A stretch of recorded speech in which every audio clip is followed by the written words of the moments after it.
Bueno, buenas noches. Vamos a trabajar hoy entonces con este tema eh, que tiene por nombre simplemente Lutero. Y digo simplemente porque yo creo que después de haber uno visto todo el recorrido que hemos hecho acá con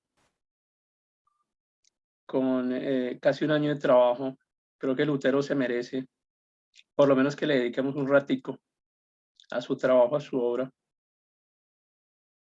Es el centro de esto que nos tiene reunidos, convocados.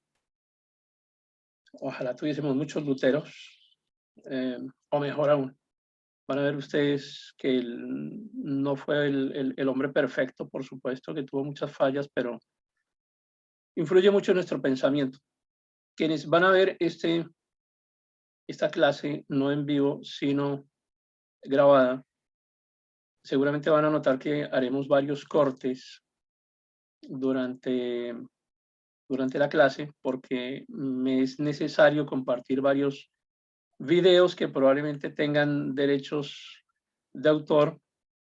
Entonces, cuando subamos el video final, lo van a bloquear.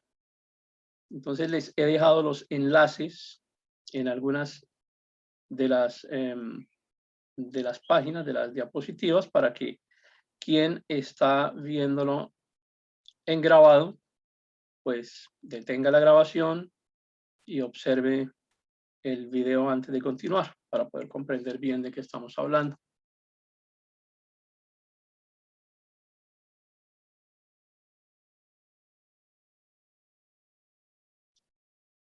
Y ahora sí, seguimos entonces con nuestro tema.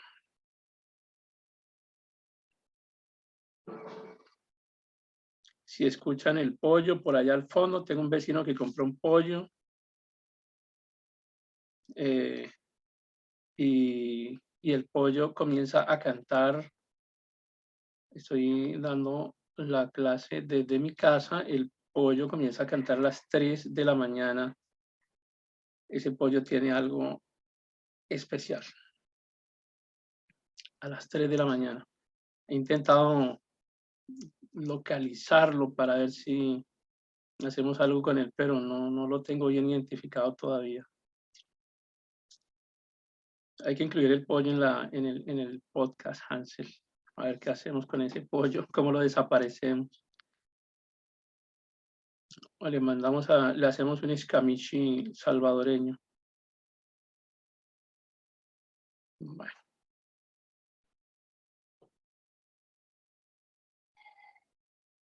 listo. Bueno, creo que ya está todo listo, entonces vamos a continuar ahora sí.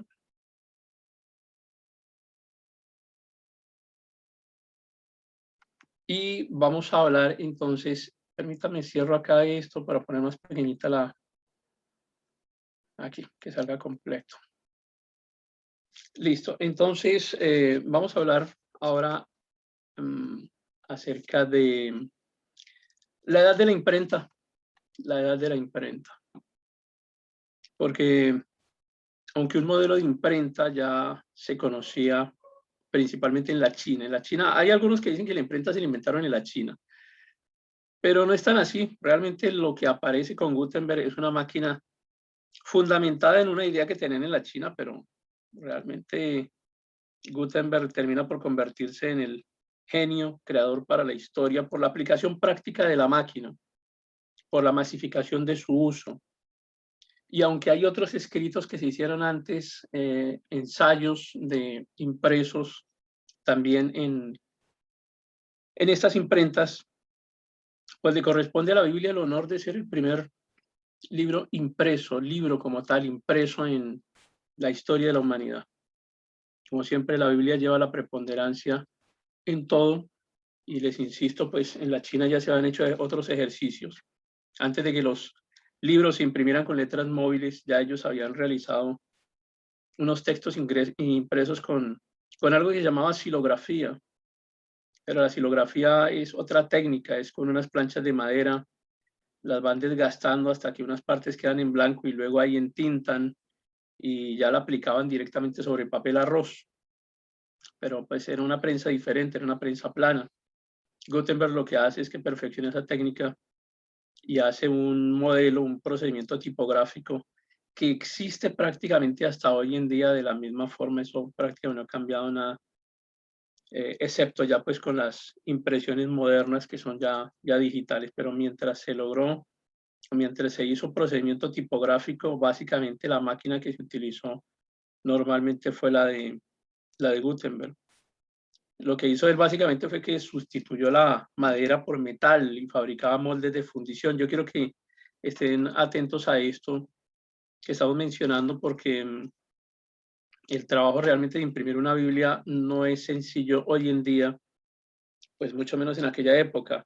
El procedimiento era fabricar moldes de fundición que eran capaces de reproducir esos tipos metálicos y así lograr digamos, el diseño del texto, la composición del texto. Entonces, lo que se hacía era que se fabricaba una plancha de impresión y él utilizó, cuenta la historia, una prensa de vino, y en ella, digamos, sobre ella ponía los moldes construidos por esas letras móviles. Quiero que miren esa imagen que tienen ahí en el fondo, porque están viendo cada una de esas letras había que acomodarlas una a una. Un trabajo realmente complicado, muy complejo, letras sueltas. Entonces ya no estaban haciendo un manuscrito sobre un bloque de madera grabada, sino que esta Biblia tenía cada uno de esos tipos, eran intercambiables. La Biblia de Gutenberg se le llama también la Biblia de 42 líneas. Cuando ustedes comienzan a contar desde arriba hacia abajo, en cada columna encuentran 42 líneas, por eso se le llama así, la Biblia de las 42 líneas. Y esto fue impreso en el año de 1456. Realmente es una versión impresa de la Vulgata. Alguna vez el año pasado hablamos de las diferentes versiones, de cómo se imprimieron y cuáles fueron cómo fue el proceso para seleccionar las versiones bíblicas. Bueno, acá estamos recuperando parte de esa información. Esta es una versión impresa de la Vulgata.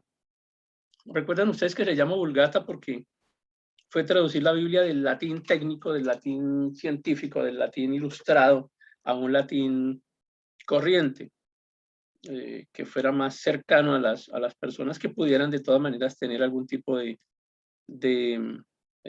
reconocimiento del idioma. Entonces, bueno, la idea es que se imprimieron unas 180 copias de esta Biblia, 45 en pergamino y unas 135 en papel normal. O sea, un papel especial, pues papel normal, porque no sería como un papel como el que tenemos hoy, pero digamos que no fue pergamino, sino un papel normal para aquella época. Y bueno, digamos que quedaban algunos detalles de edición, de dibujo, de color, y lo que ellos hicieron fue que ya algunas personas, pues, muy especiales, ilustraron, pintaron. Luego cada una de esas copias fue absolutamente única porque, insisto, las decoraban o les hacían algunos detalles a mano. Entonces tienen ustedes realmente una pieza absolutamente única en cada una de esas 180 Biblias que se imprimieron. Y vamos a comenzar con Lutero, pero no quiero comenzar con la típica biografía de Lutero, de dónde nació, y bueno, ustedes ya pueden investigar fácilmente todo eso. Yo quiero hacer un énfasis acá en este tema de que Lutero no fue solamente profesor, no fue solamente catedrático de teología, sino que Lutero fue músico. Y muchos consideran a Lutero como padre de la música protesta. Antes de 1517, el catolicismo controlaba la música en Europa y digamos que había una participación muy poca, la participación laica era mínima. Y en los templos, digamos, los templos católicos, las personas, ustedes imagínense cómo se escuchaba la música en latín, una música llana, plana, interpretada en latín por un coro que nadie entendía. Entonces, pues realmente no había una comunicación real de ese concepto de la música, como es comprendida dentro de la escritura, una música que es capaz de alabar a Dios, que es capaz de llevar alegría a las personas. no era esa la forma como el catolicismo estaba eh, entendiendo el concepto de la alabanza y de la adoración. Entonces, la reforma trajo consigo muchas cosas, entre ellas la música, y les insisto, Lutero era músico. Lutero fue un personaje que se decidió no solamente por la música, sino por el teatro. Entonces, la reforma trajo consigo esas obras de teatro que describían historias bíblicas. Es que fíjense ustedes que la mayoría de las personas pues eran iletradas, no sabían leer, no sabían escribir, no tenían cómo acercarse realmente al texto bíblico. La cantidad de Biblias que se acaban de imprimir, que les insisto, la primera que se imprimió fueron el primer tiraje de Gutenberg, 180 Biblias, pues era muy poco, era un tesoro, por supuesto, muy bien aprovechado en manos de muy buenos predicadores, pero la gente todavía no tenía, digamos, esa formación académica que le permitiera acercarse al texto bíblico. Entonces había que contarle a la gente las historias de la Biblia de una manera diferente a como lo ha venido haciendo el catolicismo, porque además el catolicismo no contaba la Biblia, no contaba las historias bíblicas, contaba las doctrinas del papado, las doctrinas del catolicismo, a través de unas ceremonias, insisto, en latín, en las que el predicador le daba la espalda a la gente, en un idioma que no se entendía, con unos coros absolutamente tenebrosos. Y lo que hace la reforma es que trae también el teatro, y el teatro comienza a describir esas historias bíblicas, pero historias bíblicas que están hechas en el idioma de la gente, no en el idioma de la religión. Y también aparece la música popular, que vamos a llamar música vernácula, una música vernácula que no cruzaba al interior de las iglesias. Y el canto en sí mismo, la música en sí misma, se convirtió en una forma de protesta, pero también la música era una forma de enseñanza. Las historias bíblicas que eran descritas a través del teatro eran una forma de enseñanza, una forma de predicación. Los mensajes que describían esos pasajes bíblicos a través de la música comenzaron a abrirse espacio a medida que las traducciones a los diferentes idiomas comenzaron a realizarse, porque van a ver ustedes cómo comienza a desencadenarse un movimiento mediante el cual las Biblias pasan de uno a otro idioma con una velocidad casi que sorprendente, porque habían pasado 2000 años, habían pasado casi 2000 años en donde no había sucedido absolutamente nada, 1500 años en donde no había pasado nada, y aquí al cabo de unos pocos años terminan teniéndose traducciones a muchísimos otros idiomas. Era el temor que tenía el catolicismo de que la Biblia fuera traducida, por eso era un delito, y era un delito que se castigaba con la muerte, la traducción de la Biblia, porque ellos sabían que en el momento en que la gente tuviera acceso a la escritura se iba a dar cuenta del gran error en que habían estado obligados durante mucho tiempo. Entonces, van apareciendo estos diferentes idiomas y la gente comienza a descubrir nuevamente las sagradas escrituras. Yo no sé si ustedes se acuerdan, allá hay unos pasajes en el Antiguo Testamento, también nos narran en el episodio de los Reyes cuando dejó de leerse la Sagrada Escritura. Y hay un momento en donde los sacerdotes descubren el libro, por allá buscando entre las cosas viejas, un día descubren el libro y comienzan a leerlo y se dan cuenta que habían abandonado realmente todo lo que el Señor les había exigido y les había propuesto, los pactos que se habían acordado con el Señor en el Antiguo Testamento, y la gente se reencuentra con la Escritura en ese momento y toman medidas para cambiar su forma de vivir. Más o menos lo mismo está ocurriendo acá. Este es un nuevo redescubrir de las Sagradas Escrituras y volver a encontrarse con el contenido de ese libro. Y ahora estamos realmente en una práctica que, que pues sí es una música, y puede uno llamarlo así, una música de protesta, y es una música que iba en contra de las instituciones religiosas. Entonces, lo que inicia la protesta básicamente con Lutero fue el pago de las indulgencias. Y entonces comenzamos a hablar de los cánticos luteranos, y los cánticos luteranos se dirigen contra las indulgencias. Y Lutero rompió esas divisiones que existían entre la religión y la música y transforma la vida musical porque para él la vida musical no era solamente para los sacerdotes o para esos coros allá lejos, distantes, sino que estaba al lado de, la música debía estar al lado de la verdadera enseñanza de la Biblia. Y Lutero consideraba que la música era un regalo de Dios y por tanto debería ser accesible a todo el mundo. Entonces él decide embellecer sus melodías, ornamentar sus melodías, y que los cantantes, no solamente él, sino que la gente pudiera cantar y pudiera compartir a través del canto y a través de lo que él llamaba una danza celestial. Y el canto en latín comienza a ser sustituido por el alemán cotidiano, por el alemán vernáculo, por el alemán común, y ese estilo se convirtió fue importante para que la gente comenzara a seguir a Lutero, porque el uso de los himnos alemanes fue una verdadera señal de un cambio social. Es que, insisto, yo quiero que ustedes de pronto alcancen a percibir lo que estaba ocurriendo en ese instante en Europa. Una sociedad acostumbrada totalmente a encontrarse con un formato de siglos, un formato oscuro, un formato gótico, y ahora se encuentran con alguien que está cantando historias bíblicas en su propio idioma, que les está hablando en su propio idioma, y que son unas historias bíblicas que están narrando, unas historias que están narrando aspectos que eran cotidianos, aspectos que hacían parte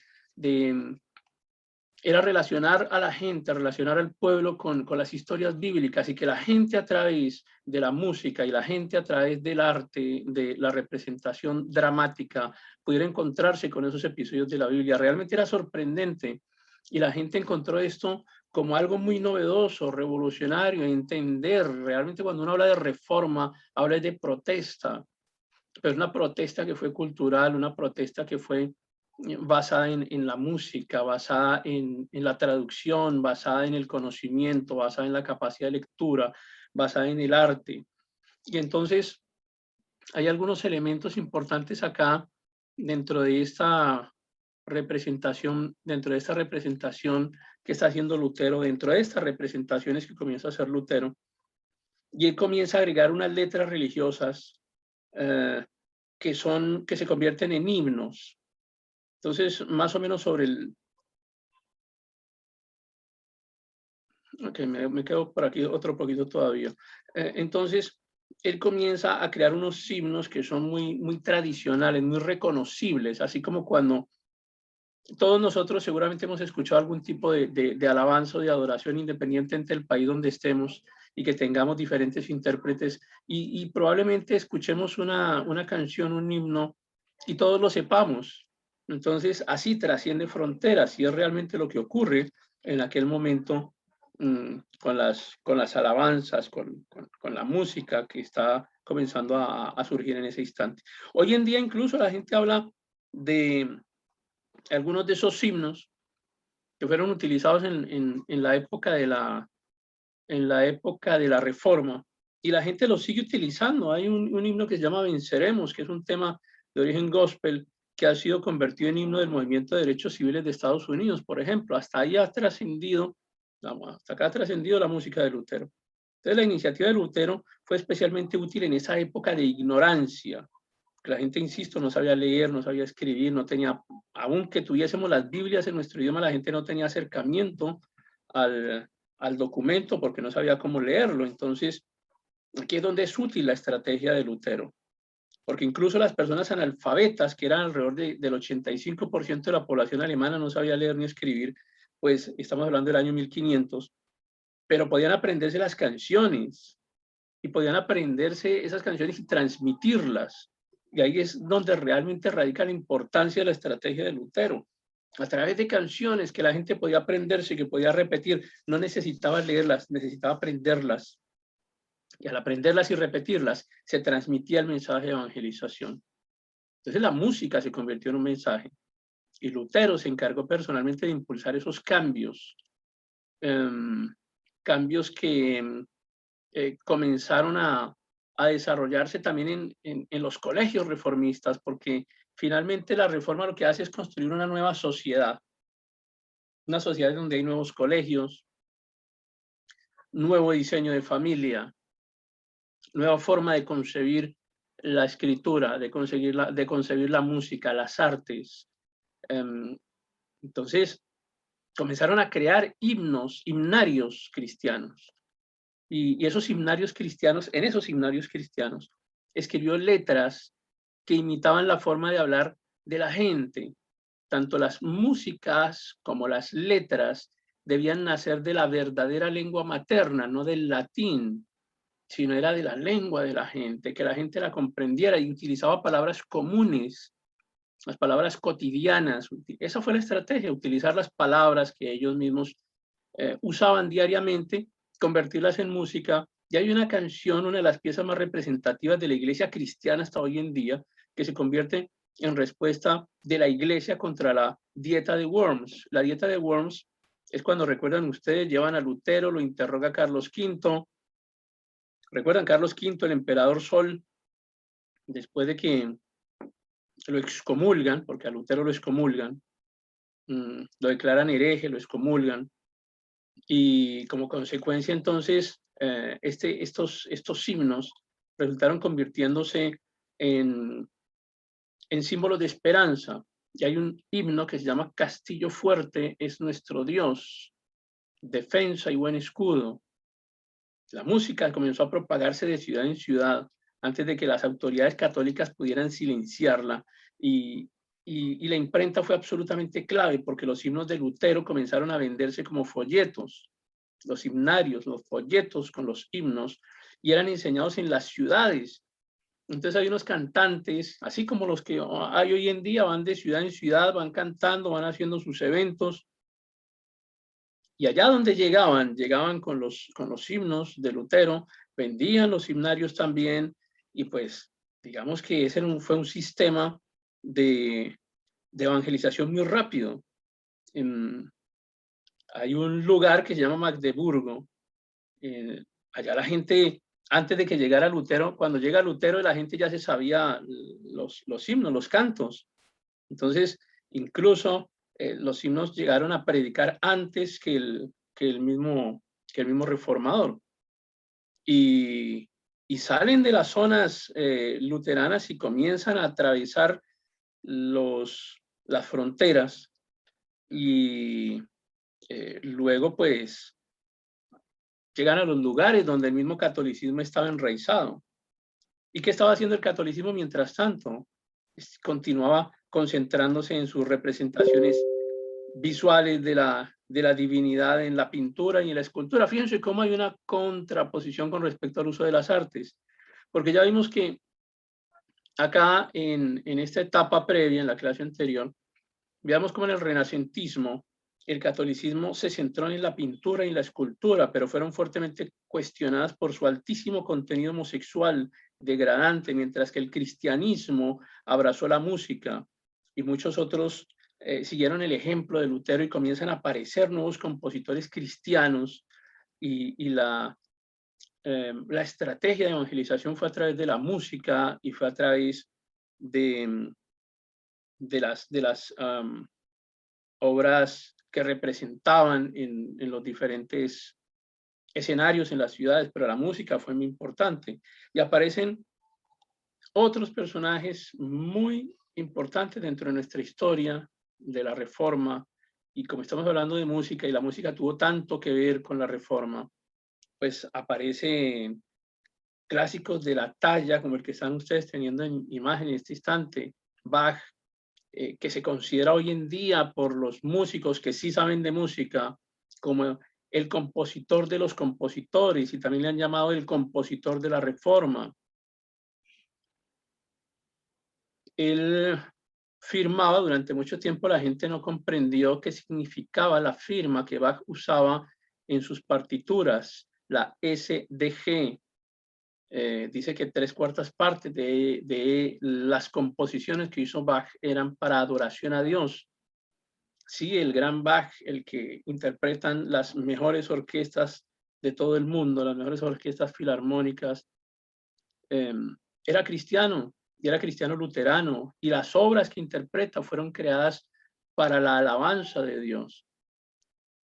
Entonces, no solamente Bach, hay una gran cantidad de autores, ahora los vamos a ir viendo. Aparece Mendelssohn, que utiliza también piezas de Bach, las agrega a sus propias composiciones y van creando un monumento al arte cristiano. Este castillo fuerte prácticamente se convierte en la Marsellesa de la Reforma por su fuerza inspiradora, porque tenía un fundamento espiritual que lograba llegar a la gente. Lamentablemente, como ocurrió posteriormente con las monarquías francesas y los socialistas franceses, adoptaron el himno revolucionario de Lutero y todos los arreglos que más adelante hicieron otros, y los han adaptado para sus propias causas. Digamos que la música cristiana termina desviada hacia otras religiones. Es como cuando ustedes se encuentran hoy en día que de pronto una alabanza, una adoración que es entendidamente cristiana y de pronto ustedes van pasando por algún sitio católico y encuentran que la están cantando muy parecida, la han adaptado, le cambian algunas palabras, la transforman para su propia ideología religiosa, pero no son capaces de crear la música propiamente para Dios, porque ellos pueden crear para lo que, o sea, el católico puede crear para lo católico, pero no puede crear para lo espiritual, para lo cristiano, porque es que no le sale, eso no le sale del espíritu, son cosas espirituales que no funcionan, entonces tienen que tomar piezas de otro lado y adaptarlas para que pues puedan tener algo que utilizar en sus ceremonias. Entonces Bach fue un compositor, fue organista, fue violinista, pero también fue maestro de capilla, y hablemoslo así con esa expresión, capilla, entendida como la pequeña iglesia, la pequeña congregación, era la palabra que se utilizaba en aquella época, pero también fue cantor. Y este personaje tenía 48 años cuando adquiere una copia de traducción en 3 volúmenes de la Biblia de Lutero. Ya no estamos hablando de la Biblia de Gutenberg, sino de la Biblia de Lutero, porque Lutero también produjo su versión bíblica, la versión que lleva al alemán, la versión que tradujo al alemán. Y Bach comienza a estudiarla y les decía, fíjense acá en la parte superior de este cuadro donde aparecen estas eléctricas SDG, y mucha gente pensó durante mucho tiempo que era la firma de Bach, no entendían qué significaba, hoy entendemos que significa solo Dios de gracia. Él firmaba sus composiciones con una de las solas de la Reforma, solo Dios de gracia. Entonces les decía, él adquiere una copia de la Biblia de Lutero, comienza a estudiarla y digamos, en su Biblia comienza a subrayar pasajes que le interesaban a él, ¿no? Y comienza a corregir textos, a hacer comentarios, a escribir sus propias notas al margen. Yo supongo que ustedes hacen lo mismo, ustedes están con su Biblia y ustedes la marcan con colorcitos, le ponen un asterisco, hay algo que les llamó la atención, le subrayan algo. Y a él le llamó la atención en Primera de Crónicas 25, que corresponde a un listado de los músicos de David. Y Bach escribe allí, este capítulo es el verdadero fundamento de toda la música que agrada a Dios. Y así lo hace con otros diferentes pasajes. Entonces, realmente estamos en este instante en un periodo de la música que no vamos a llamar música renacentista, ya hemos pasado el Renacimiento, ahora estamos en el periodo de la música barroca. Pero el barroco no fue solamente un movimiento reformador, el barroco fue un movimiento cultural, incluso fue un movimiento muy aprovechado por el catolicismo. El barroco, cuando ya estemos hablando propiamente de contrarreforma, volveremos a tocar el tema del barroco, pero el barroco tiene mucho contenido católico. Ustedes ven una iglesia o un templo católico y de pronto alcanzan ustedes a identificar que tiene mucha, sobre todo entre más antiguos son, ¿no? Entre más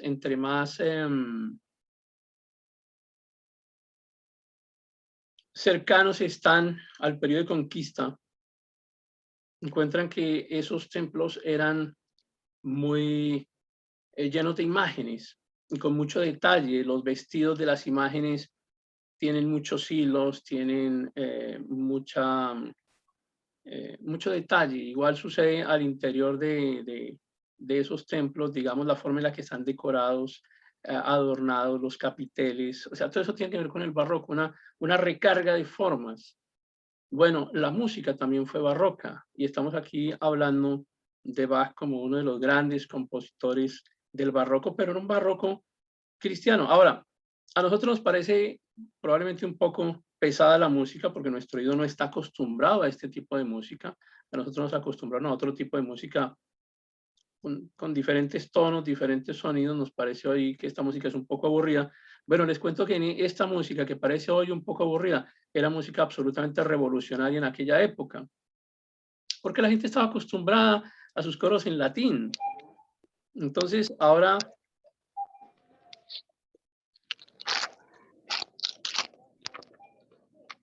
alguien está comiendo el paquete de papitas.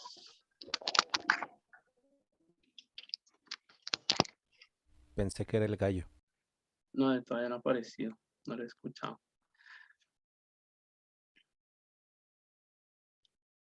Entonces les decía, estamos acá en una época en la que esta música era absolutamente revolucionaria. No era una música que se considerara reverente como para estar en una ceremonia religiosa.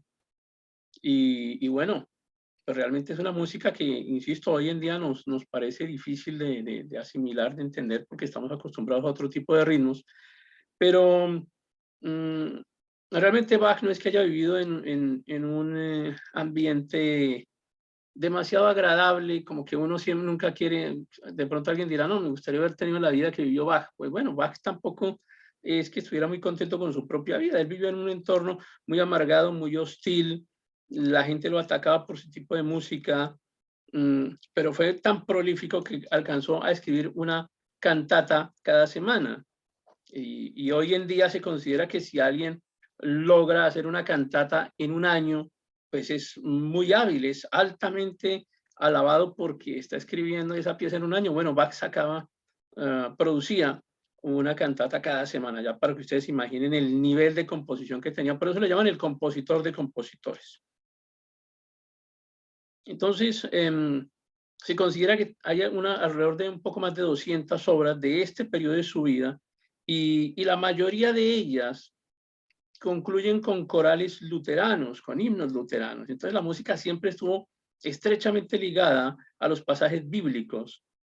Y hay unas obras de este tipo, la cantata para la Ascensión y el oratorio de Navidad, que son fundamentales y ahora vamos a explicar un poco el tema de la música de Navidad y cómo tiene que ver aquí con esta parte de la Reforma también. Y hay otras obras que va desarrollando Bach, entre ellas una que se llama La Pasión de San Mateo. La Pasión de San Mateo es definida hoy por hoy como el supremo logro cultural de la civilización occidental. O sea, ustedes imagínense lo que estamos diciendo. Que se diga de una obra el supremo logro cultural de la civilización occidental. Estamos hablando de La Pasión según San Mateo, una composición que hizo Bach como músico cristiano. Tanto que gente como Federico Nietzsche dice que después de oírla, alguien tiene que realmente haber entendido en qué consistía un evangelio. Ahora, Bach muere, como que la música pasa un poco al olvido, y luego le toca a otros, digamos, autores e intérpretes recuperar un poco la música de Bach. Pero hoy en día se considera también a Bach como el quinto evangelista. Hasta ese punto, es que no sé si logro transmitir la fuerza, la importancia de este músico, la representación, la representatividad que tiene Bach dentro del cristianismo, eh, ya propiamente dicho. No estamos hablando en general del cristianismo reformado, sino en general dentro del cristianismo. La influencia que tuvo Bach con su música para la expansión del evangelio fue probablemente tan grande como la de Lutero a través de las palabras y a través de sus propios himnos. Entonces, ahí encuentra uno a otros autores más adelante. Seguramente ustedes han escuchado el Mesías de Händel. Déjenme un segundo, les quiero compartir de una vez estas piezas que tenemos acá.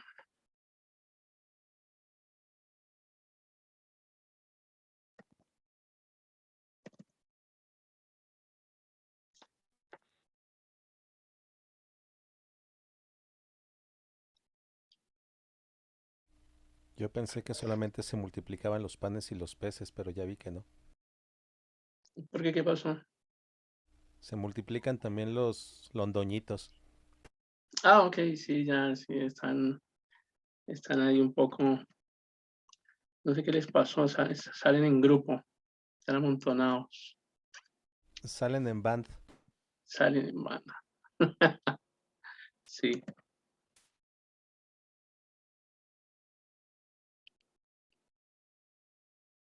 bueno, vamos a ver. Yo les voy a dejar solamente unos pocos segundos aquí cada una de las presentaciones.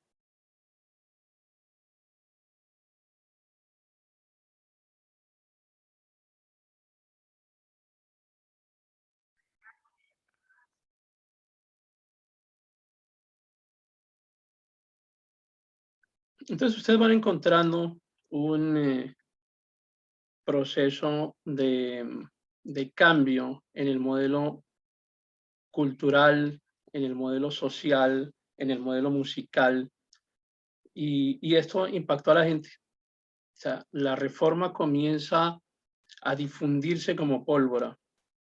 El mensaje era moderno, era un mensaje innovador. Existía Cristo, no el Dios atemorizante, el Dios que destruye, el Dios que siempre está airado, el Dios que siempre busca venganza, el Dios que siempre busca crueldad. Y ahora la gente comienza a encontrarse a un Cristo diferente, a un Cristo al que le acaban de decir a través de los himnos de Lutero que es un Cristo que está dispuesto a pelear por él, a defenderlo. Y la gente comienza a cuestionarse y a encontrar algo totalmente diferente a lo que siempre había sido su vida. Quiero que quiero compartirles también este par de, bueno, estas tres piezas que les he seleccionado acá.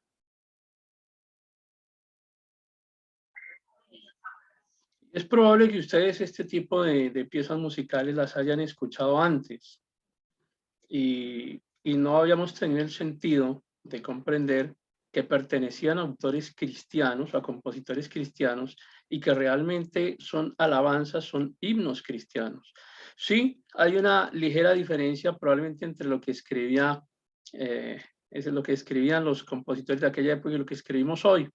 Probablemente hoy no tengamos tanta elaboración musical, pero bueno, todos no son Bach y todos no son Händel, y aquí estamos encontrando, o Mendelssohn, y aquí estamos encontrando el Mesías, aleluya, el de Händel, que seguramente, insisto, ustedes ya lo han escuchado, pero que probablemente pocos sabían que hace parte de una alabanza cristiana que se tocaba, que se interpretaba en las iglesias.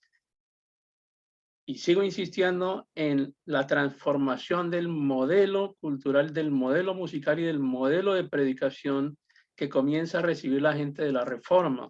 Una cosa eran esos oscuros himnos en latín y otra cosa definitivamente es eh, el, el Mesías de Händel. Permítame, les comparto otro.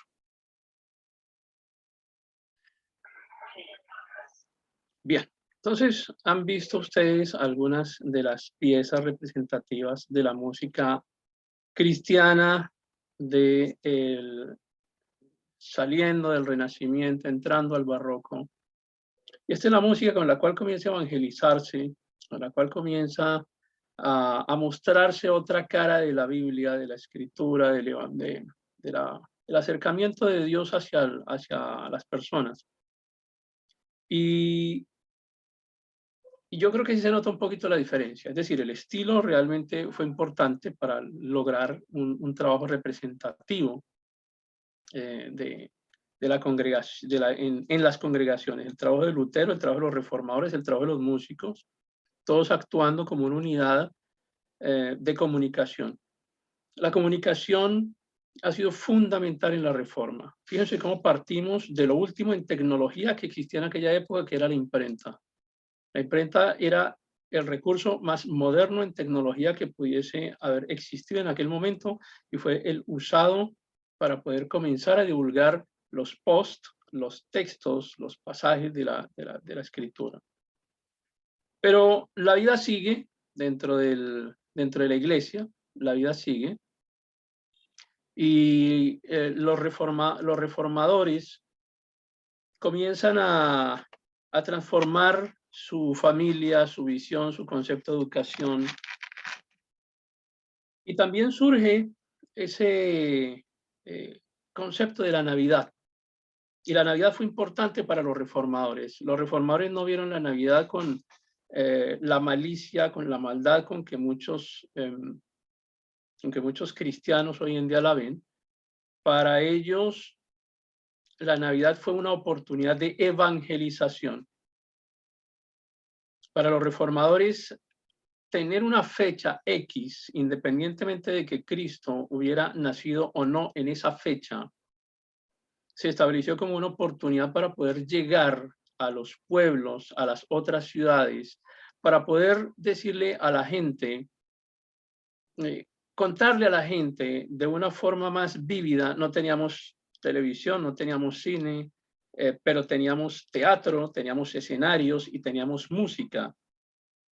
Y fue una herramienta utilizada por los reformadores, por los cristianos, para poder contarle a otros acerca de Cristo. Lo que pasa es que la Navidad con el tiempo terminó transformada, porque la Navidad de los cristianos sí usaba villancicos.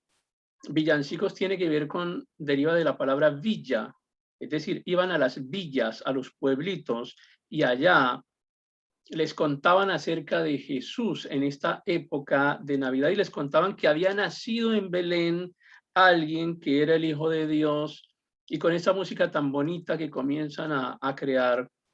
Pero fíjense que hay una diferencia entre la Navidad y los villancicos y la música y la expresión cultural, porque hacían obras de arte y representaban también el nacimiento y lo representaban en forma de obra de teatro, pero al final daba la enseñanza qué pasó con el nacimiento de Cristo. Y es una fecha que es utilizada por los reformadores para evangelizar en las villas, de ahí el concepto de villancico. Pero los reformadores no le cantaban a figuras religiosas, ellos no tenían el espíritu mariano, ni tenían el espíritu idolátrico con el que se ha transformado en algunos puntos la Navidad hoy en día, porque es que la contrarreforma hizo eso. La reforma presentó propuestas, la contrarreforma atacó las propuestas de la reforma, y aquí se ve claramente cómo hay una contraposición entre reforma y contrarreforma. Entonces, ¿qué hacen los cristianos? Comienzan a cantar estos villancicos, pero los villancicos hablan acerca de la creación. Seguramente ustedes han visto también en los salmos cómo se utiliza el mismo recurso. Los salmos cantan a Dios, cantan a la grandeza de la creación de Dios. Y hay uno muy famoso, que se hace muy famoso en esta época de la Reforma, que es O Tannenbaum, y le habla a un árbol que se llama el abeto, que es un árbol de allá, y le dice, y está haciendo una semejanza. ¿Yo estoy grabando o no? Sí. Y hace una semejanza entre lo que es la creación y Cristo. Y miren cómo hace esa similitud entre el abeto y dice, ¿cuál fieles son tus hojas? No solo eres verde en verano, no, incluso en invierno, cuando está nevando, ¿cuán fieles son tus hojas? Entonces, a través de un villancico que le cantan al árbol, que es el abeto, están haciendo una similitud con la creación y están viendo a Cristo allí en ese árbol. O árbol de Navidad. El árbol de Navidad para ellos no tenía un significado idolátrico, para ellos era la representación de Cristo. Cristo convertido en ese árbol que es el abeto, que es fiel en sus hojas, que no solo es verde en el verano, que es verde en invierno cuando está nevando. ¿Y cuántas veces un árbol tuyo no me deleitó en Navidad? Y es esa forma en la que ellos expresan cómo Cristo está presente en la vida de las personas. Les voy a compartir un segmento del O Tannenbaum.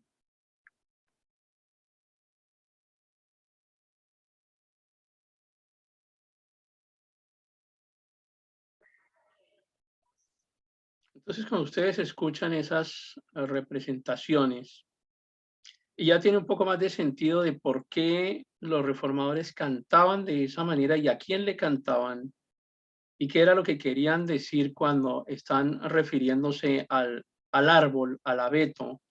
Porque es que para ellos el árbol es Cristo, es decir, fíjense cómo la representación simbólica de un árbol de Navidad para nosotros hoy dentro de las iglesias cristianas, he escuchado a muchas iglesias cristianas que tienen mucha aversión por la Navidad, pero probablemente porque desconocen un poquito esta historia.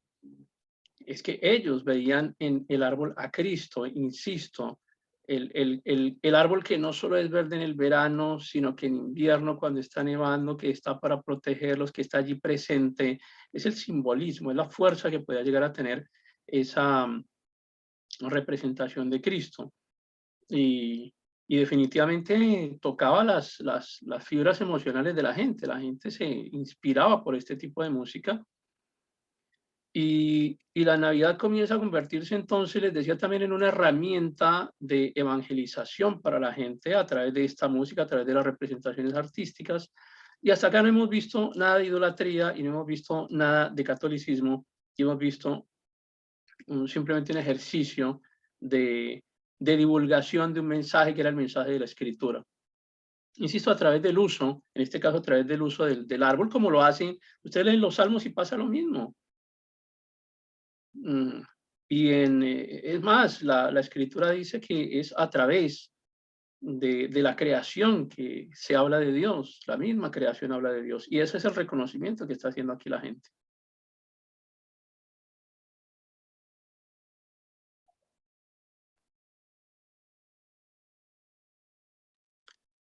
Entonces, ¿qué ocurre?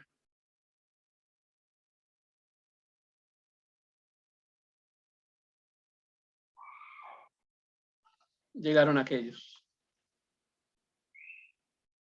Llegaron aquellos a dañarnos todo. Entonces, a transformar, el mensaje se transforma, se diluye. Sí, y si quiere pide algo. Bueno. Pero para todos, por favor.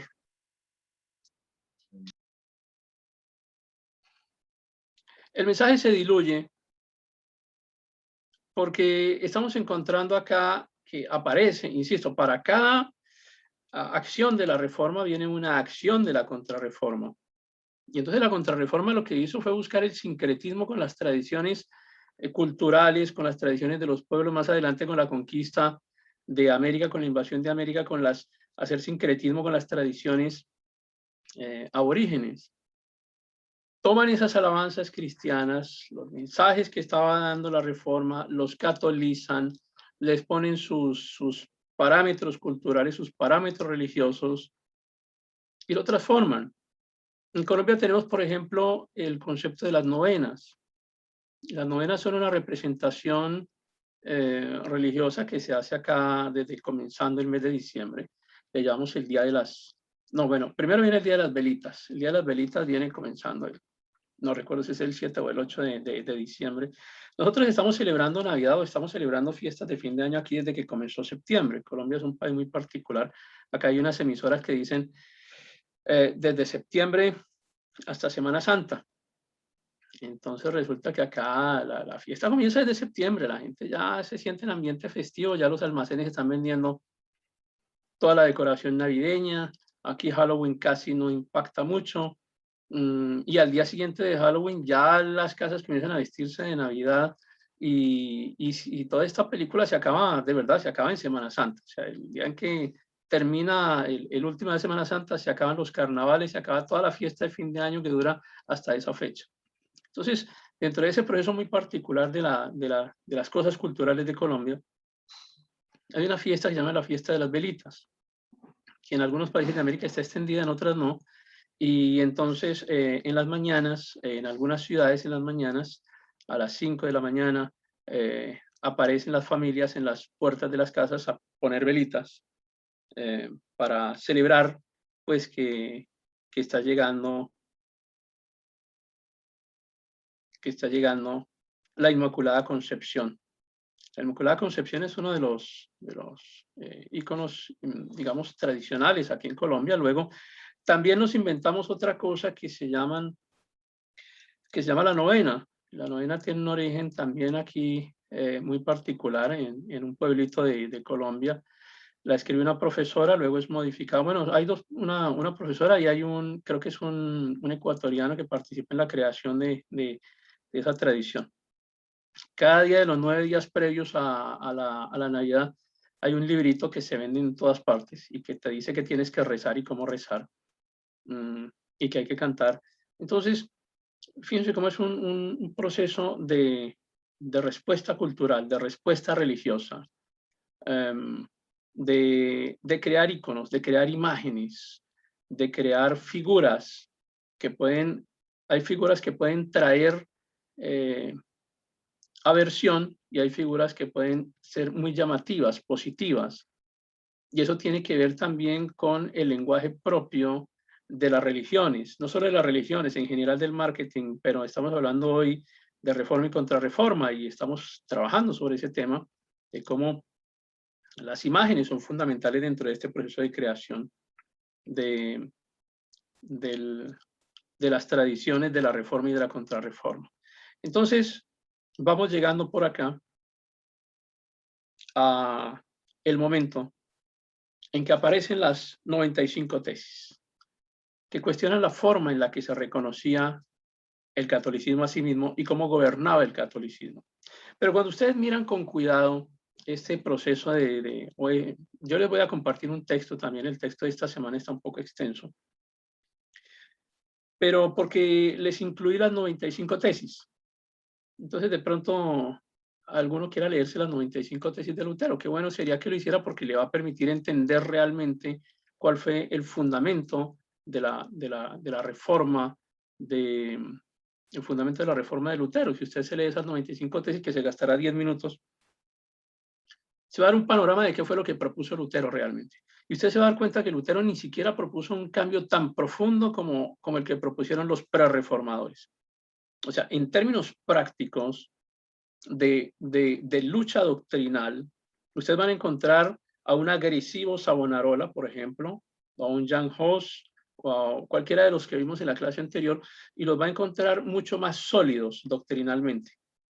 Porque uno encuentra a las 95 tesis de Lutero muy flojas realmente, como que no parecen tan elaboradas. De cierta manera, Lutero parece en favor del Papa y en favor de la continuidad del catolicismo, porque realmente así era.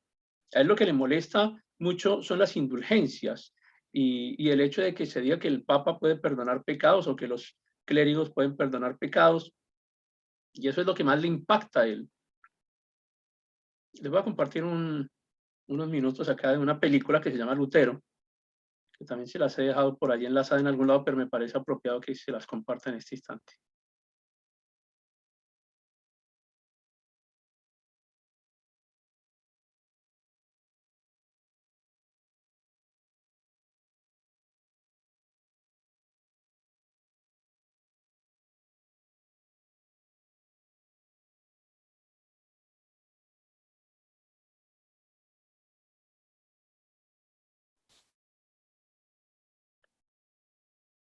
No tengo enlace de la película completa, pero supongo que no será difícil que la busquen y quien quiera la pueda ver.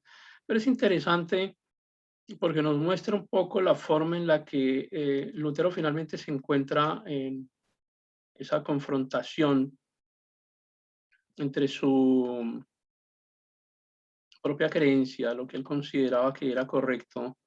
Desde el análisis de las Sagradas Escrituras entendamos también que Lutero era un profesor, Lutero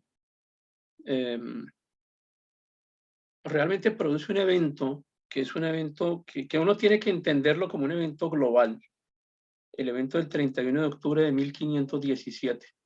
No es casualidad que posteriormente el 31 de diciembre haya sido escogido como el día de Halloween, porque justamente es la contrarreforma al 31 de octubre, que es el evento con el que se inicia la reforma.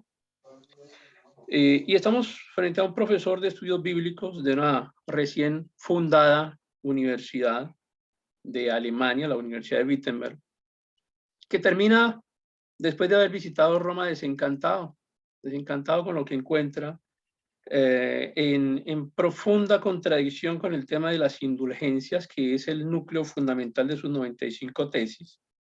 Y él lo que hace inicialmente es que él ni siquiera buscaba una reforma como tal. Él no, digamos, atentó contra la estabilidad del Papa, no atentó inicialmente contra las estructuras fundamentales del catolicismo. A él lo que le molesta profundamente es el tema de las indulgencias. Entonces él convoca a un grupo de académicos europeos, y le dio 15 días y envía notas a las universidades para que la gente llegara y analizara qué era lo que estaba pasando. Pero este es un monje que es desconocido, y ahora resulta que con esa convocatoria prácticamente está sacudiendo el continente. Pero sus tesis básicamente no eran un medio para llamar a la reforma, eran simplemente la propuesta de un profesor serio universitario para discutir la teología de las indulgencias, a la luz de los errores y de los abusos que se estaban cometiendo a lo largo de siglos. Pero Lutero no cuestionó de fondo la autoridad papal. Por eso les insisto que fueron más fuertes las propuestas de los prerreformadores, que realmente pusieron en tela de juicio toda la estructura fundamental del catolicismo. En su momento, inicialmente Lutero no lo hizo, aunque estableció que ningún religioso podía perdonar pecados. Pero en términos estrictos realmente no planteó unas reformas tan radicales. Y sin embargo, cuando comienza a profundizar en la escritura, cuando Lutero comienza a estudiar más, descubre nuevas inconsistencias, y esas inconsistencias que termina descubriendo a medida que va avanzando en el estudio de la escritura son las que le hacen abandonar los principios fundamentales del catolicismo, encontrando únicamente en la Biblia la fuente necesaria de autoridad. Y es que Lutero, cuando ustedes lean las 95 tesis, se van a sorprender un poco, porque es que él tampoco se opuso inicialmente a las indulgencias en sentido espiritual, como la liberación del pecador que necesita ser rescatado. No, él se oponía era al tema económico. La gente medieval tenía un temor importante sobre el castigo en el purgatorio. Ya recuerdan ustedes cómo hemos conversado de eso anteriormente, porque es que digamos que la gente en esta fase no le tiene tanto miedo al infierno, porque si morían perdonados y si morían bendecidos por el sacerdote, pues digamos que de entrada tenían las puertas abiertas del cielo, porque el catolicismo les argumentaba que ellos tenían las llaves del cielo. Pero la gente sí le tenía miedo al purgatorio, porque el catolicismo les había enseñado que antes de llegar al cielo tenían que ser limpiados de cada pecado que cometieran en esta vida mortal. Entonces, una vez que se hace un sacramento, la persona ordinaria creía que la indulgencia aseguraba que se acortaran los castigos que se habían soportar después de la muerte en el purgatorio. Y fíjense un ejemplo que nos dan ahí en ese segmento de la película, que aparecen adorando un cráneo y le dice, pues por adorar ese cráneo ya tiene 500 años de indulgencia. ¿Cuántos años iba a ser condenado en el purgatorio? Probablemente eran miles. Entonces, pues si ibas a visitar ese cráneo tenías 500 años de indulgencia, o sea, ibas a salir 500 años antes del purgatorio para poder ir al cielo. Y en eso consistían básicamente las penitencias, y por eso las iglesias, en ese caso estos templos, pues adquirían reliquias. Por eso es que las reliquias se vuelven tan importantes. Entonces, que esta sí es la espina de la cruz de Cristo, que esta sí es la lanza de Cristo, que esta sí es un pedacito del ropaje que usó Cristo, porque entre más reliquias se tuviera, pues más se aumentaba la cantidad de años. Al visitar esa iglesia, pues aumentaba la cantidad de años de indulgencia. Y ese lugar en donde el Lutero pone sus 95 tesis, cuando se hace la cuenta de cuántos años podía ganar una remisión alguien que visitara las reliquias de esa iglesia, resulta que podía obtener más de 1.900.000 años, 1.900.000 años de perdón. O sea, es una cosa absurda. Solamente por entrar a ese templo y adorar a las reliquias, visitar a las reliquias que estaban allí, o sea, que tenía casi 2 millones de años de perdón. Estoy corrigiendo acá la cifra. Entonces, ustedes imagínense, pues 2 millones de años de perdón le sirven a cualquiera. Yo no sé por cuánto me van a condenar por los pecados que he cometido. De pronto sean unos 4 o 5 millones de años. Pues si yo voy a esta iglesia, la visito 2 veces, pues ya me estoy ahorrando ahí 4 millones de añitos, de pronto ya salgo más rápido y me voy rápido al cielo. Entonces, ese problema de las indulgencias, que además después comienzan a cobrarlas, porque no era solamente visitar entonces estos objetos sagrados, y por eso es que en el catolicismo esos objetos sagrados tienen tanta relevancia, o sea, porque históricamente tenían esa función. Entonces el comercio de indulgencias agrava la situación porque el que no tenía dinero no podía pagar esa indulgencia y pues le iba a tocar quedarse muchísimo más tiempo allá en el purgatorio y quién sabe cuándo iba a salir o si iba a poder salir.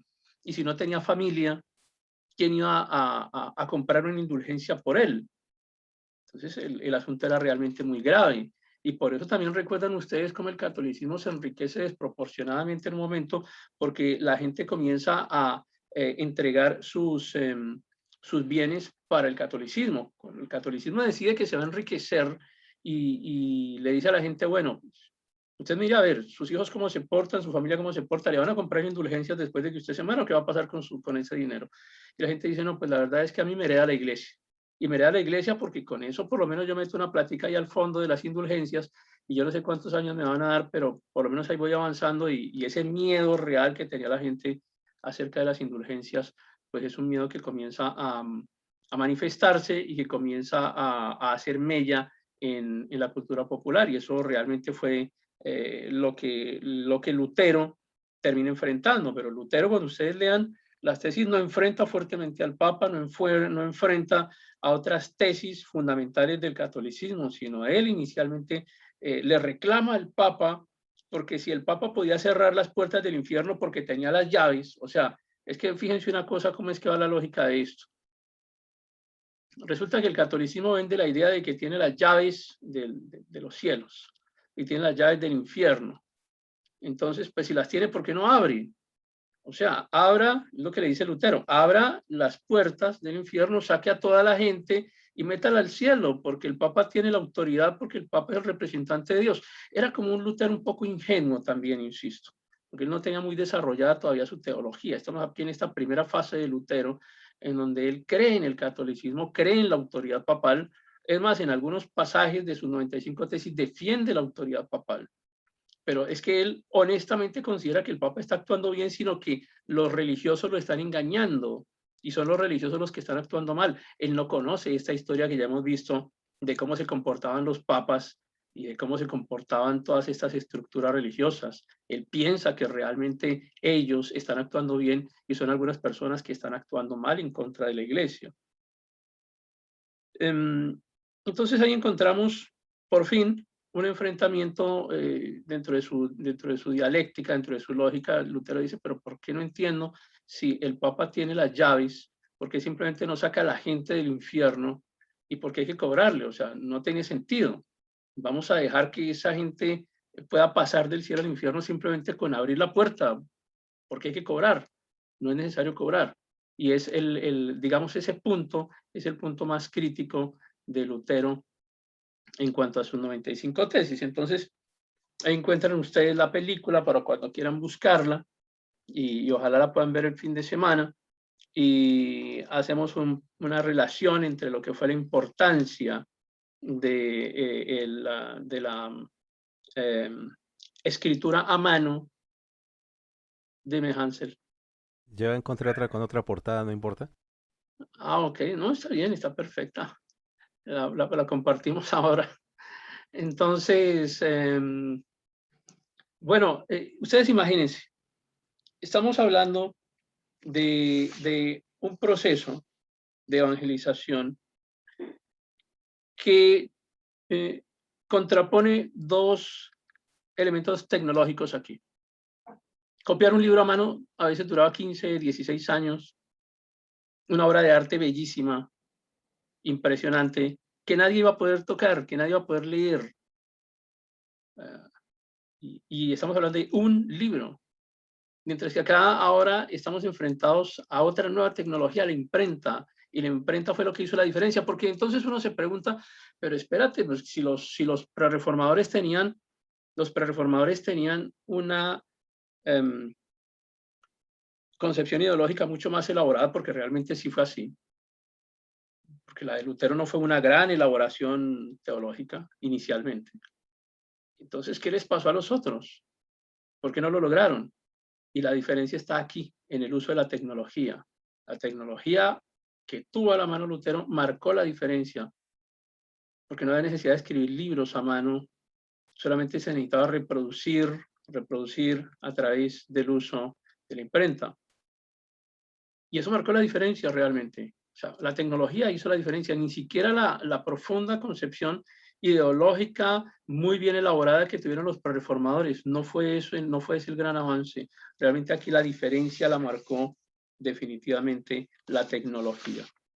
Y termina finalmente concluyendo Lutero que uno se hace cargo de su propia lectura de la Biblia, y eso era también absolutamente revolucionario. Claro que es una reforma, ¿cómo que uno se va a hacer cargo de su propia lectura de la Biblia si eso le corresponde al Papa y a los grandes prelados y le corresponde a los eclesiásticos explicarle a la gente cómo es que se entiende la Biblia? Porque si tú vas a leer la Biblia solo te vas a volver loco, y eso está prohibido, y además eso no se puede hacer, está prohibido. Entonces, acá uno encuentra en el luteranismo esas bases que sientan las estructuras de lo que más adelante será la libertad de cultos y la libertad de pensamiento.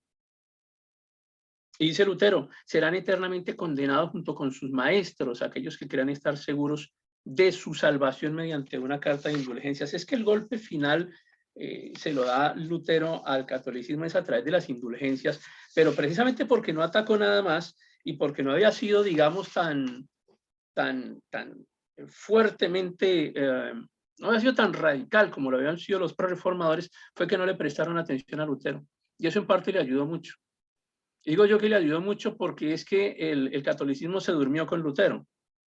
Porque es que no lo vieron peligroso. Sí, estaba hablando de las indulgencias, pero nunca atacó la autoridad papal, nunca atacó el culto mariano, nunca atacó las bases fundamentales del catolicismo que hemos visto durante todos los concilios que ya analizamos. Ni atacó siquiera a la estructura general del papado tan corrupta como ya la hemos estudiado. Él no se metió con eso, simplemente habló de indulgencias. Entonces, no le pusieron cuidado. Pero no le pusieron cuidado en un momento en que había una imprenta a la mano.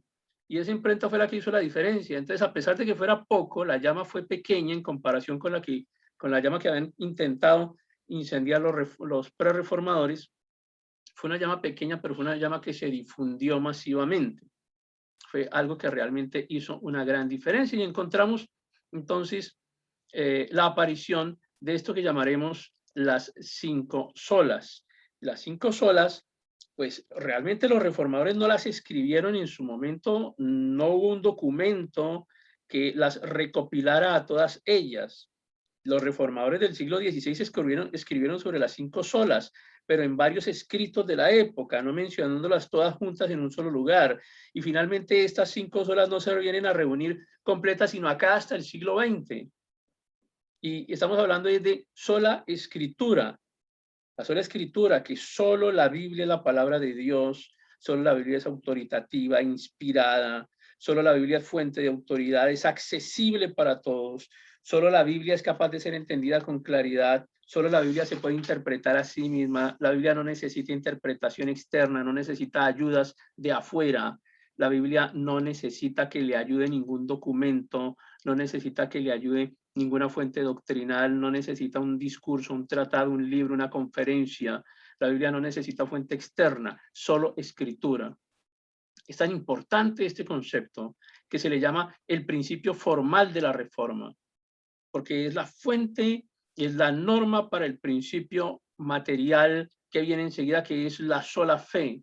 Y quiero hablarles, a pesar del orden en que aparece aquí la imagen, quiero hablarles de la fe, solo fe, porque no se requieren indulgencias, no se requieren pagos, no se requieren golpes, no se requieren sacrificios físicos, no se requieren ritos, no se requieren largos rezos, no se requiere cumplir de días especiales, ni de participar en fiestas tradicionales, ni en tradiciones judías, ni en cualquiera de sus formas. Las obras se convierten en el resultado de la fe, no la salvación obtenida por obras, que era lo que estaba funcionando hasta ese momento, sino que las obras son el resultado de la fe. No se necesita de nada más que fe, no necesitamos de otro tipo de ayudas adicionales. Y luego entonces viene el concepto de solo gracia. porque la salvación viene solo por la gracia divina o la gracia de Dios. Y aquí se le cae el negocio al catolicismo, porque es que la salvación viene por un favor inmerecido de Dios, no como algo que el pecador haya conseguido por su propio valor o por su propio mérito, ni por sus propios actos, ni sus tradiciones. No, el sacrificio de Cristo es suficiente. Cristo es suficiente. El concepto de solo gracia implica eso. Cristo es suficiente. No necesitamos tradiciones, no necesitamos libros, acompañamientos, rezos, dinero. Entonces viene solo Cristo. Solo Cristo, que es el único mediador, no el dinero. Solo Cristo, que tiene que ser entendido como la fuente de soporte para esas acciones. El dinero se vuelve un soporte para la acción expansiva de la iglesia, para el crecimiento de la iglesia. Pero no hay otro intercesor. El dinero no es intercesor, el Papa no es intercesor, y a nadie se le debe llamar padre, dice la Escritura. Entonces nadie puede mediar por la salvación de otro. No hay otro más que Cristo. Ninguna tradición hace que Cristo sea más perfecto. Cumplir ninguna tradición, ningún rito, ningún día, vestirnos de cierta forma, hablar de cierta forma, comprar indulgencias, pagar. Nada de eso va a hacer que el sacrificio de Cristo sea más perfecto. Ninguna tradición de Israel o de cualquier grupo religioso va a hacer más efectivo el sacrificio perfecto de Cristo. Solo Cristo salva, sin ayuda de nadie ni de ningún rito. Solo Cristo. Y luego finalizamos con solo Dios de gloria. La gloria solo para Dios. La gloria de todo es Dios mismo. Nadie es superior a Dios. Dios no necesita, Dios no tiene a nadie por encima. Dios no necesita ayuda de nadie. No necesita ayuda del libro de nadie, ni del rito de nadie, ni de la religiosidad de nadie. Dios es superior absolutamente a todo. No necesita vicarios, no necesita doctrina, no necesita tradiciones religiosas. Entonces ya finalmente otros autores han querido con el tiempo interpretar otras solas, pues, otras solas que realmente son innecesarias porque terminan abriendo el camino a doctrinas alternas. Y llegamos entonces a un mundo en esta reforma que se partió en dos. La consecuencia de la reforma es tan trascendental que una cosa es el mundo antes y después de la reforma. Porque después de la reforma nada volvió a ser igual en el mundo. El mundo se dividió geográficamente, el planeta se dividió geográficamente y se creó una nueva historia. Y en Inglaterra, por ejemplo, aparece la iglesia anglicana, con el sentido particular de la iglesia anglicana que ha estado tan de moda en estos días, que ustedes lo han visto allí con la muerte de la reina y la ascensión del nuevo rey, pero hace parte de ese concepto, esa iglesia surge justamente acá con este concepto de la reforma. Y deciden los ingleses que no le van a mandar más dinero al Papa. Y le quitan sus fuentes de financiación y le quitan el apoyo militar. Y sale esta nueva iglesia, que es la iglesia anglicana de Inglaterra. Y el rey es su representante y es su defensor.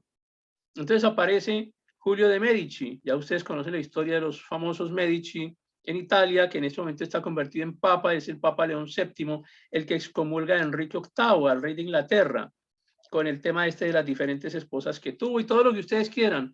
Pero finalmente, finalmente Enrique VIII se rebela también contra los Medici, contra las poderosas familias italianas, en ese caso representadas por León VII. Hasta hoy jamás los ingleses volvieron a reconocer la autoridad espiritual del Papa. Y para el año 2017, para el 31 de octubre del 2017, Alemania celebró los 500 años de la Reforma. Bueno, les tenía la imagen de Medici. Mire, Alemania celebra los 500 años de la Reforma y encuentran ustedes a la canciller en ese momento, a Angela Merkel, que encabezó esos actos oficiales. Pero es que ellos no solamente era el día de Lutero o el 31 de octubre, el día de la Reforma, no, es que ellos duraron 10 años celebrando. 10 años celebrando la década de Lutero. Es tan importante Lutero dentro de Alemania y dentro de la Reforma y dentro de lo que es la nueva concepción del mundo, la nueva concepción del cristianismo. En Alemania duraron 10 años celebrando la década de Lutero. Para Europa, en especial para Alemania, fue una celebración fastuosa. No solo por esos principios espirituales importantes para ellos, sino porque entienden las implicaciones sociales e históricas de Lutero en la Constitución alemana, en la unificación como pueblo, porque gracias a Lutero constituyeron su propio idioma. El alemán con la Biblia de Lutero se constituyó como idioma. Entonces Alemania tiene su pilar de identidad en esa traducción de la Biblia de Lutero que contribuyó a establecer el alemán como un idioma propio. Y entonces para los reformadores el surgimiento del idioma alemán significó apropiarse del conocimiento bíblico sin intermediarios, sin el obstáculo del latín, que era una lengua muerta para el pueblo, pero que había sido perpetuada por los eclesiásticos católicos. Entonces, aquí surge, insisto, en esta época de la Reforma, a medida que van apareciendo eventos reformadores, aparecen eventos contrarreformadores. Y entonces es cuando el catolicismo comienza a llamarse cristiandad, no que no se hubieran llamado antes. Pero es acá cuando el catolicismo, como una fuerza de reacción en contra de la Reforma, comienza a generalizarse, y ellos dan la orden, dan la instrucción de que en adelante al catolicismo no se le diga catolicismo, se le diga cristiandad o cristianos, pero caracterizando, eso sí, a los cristianos como herejes. Y fíjense cómo les ponen unos nombres raros. Bueno, los nombres de quienes estaban encabezando los grupos: los valdenses, los albigenses, los cátaros, los lolardos, calvinistas, luteranos, etcétera, etcétera, etcétera. Entonces, los de este lado se hacen llamar la cristiandad. Los otros son isabelinos, son jusitas, son hugonotes, son calvinistas. Eso se escucha raro. Hasta hoy en día se escucha raro. O sea, pregúntale a alguien qué prefiere. ¿Prefiere un luterano o prefiere un cristiano? Y la gente va a preferir un cristiano. Y entonces en la literatura ellos se hacen llamar cristiandad, y en todas sus formas de comunicación se hacen llamar cristiandad y cristianos, mientras que a los otros, a los reformadores, les llamaban de acuerdo al perfil que iban teniendo. Y esa es una de las grandes diferencias de por qué los grupos cristianos aparecen ocultos en la historia. Uno se pregunta, ¿y dónde estaban los cristianos? Aquí estaban, en esa imagen, siendo masacrados por el catolicismo, pero allí estaban, cumpliendo su tarea.